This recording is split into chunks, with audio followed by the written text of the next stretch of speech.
Hi Afzal. We all know homesickness, but it's a whole different story when your mom is alone back home.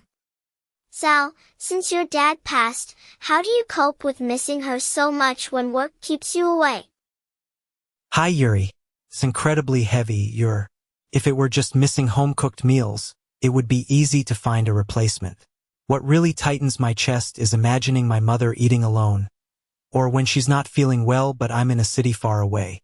Ever since my late father passed, the worry and the longing have multiplied. I'm sure so many people living away from home can relate to that feeling. So, how do you make peace with the homesickness and the guilt of not being able to go back and be with her? At first, I used to feel guilty a lot, but slowly I changed my mindset. I realized that the reason I'm working to the bone so far from home is precisely to ensure her old age is comfortable. When the longing gets unbearable, I immediately make a video call. We don't even have to have a serious conversation. Sometimes just listening to her random stories or keeping her company while she watches TV through the phone is enough to bring relief.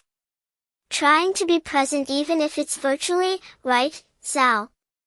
But there must be times when you're working extremely hard, feeling totally exhausted, and you just really need a mother's presence?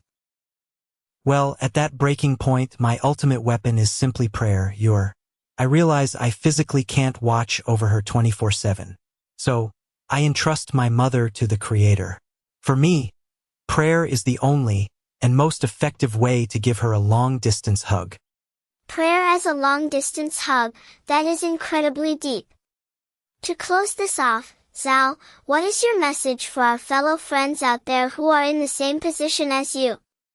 Missing their mothers, but circumstances won't let them go home yet. To all my fellow friends far from home, wipe your tears first, and strengthen your shoulders once more. This distance is indeed torturous, but believe me, your sweat and exhaustion here are the most tangible forms of devotion to your mother. Call her right now. Tell her you are healthy and doing just fine. Because often, a mother doesn't need us to come home with a lot of money. She just needs to hear her child's voice to be able to sleep peacefully.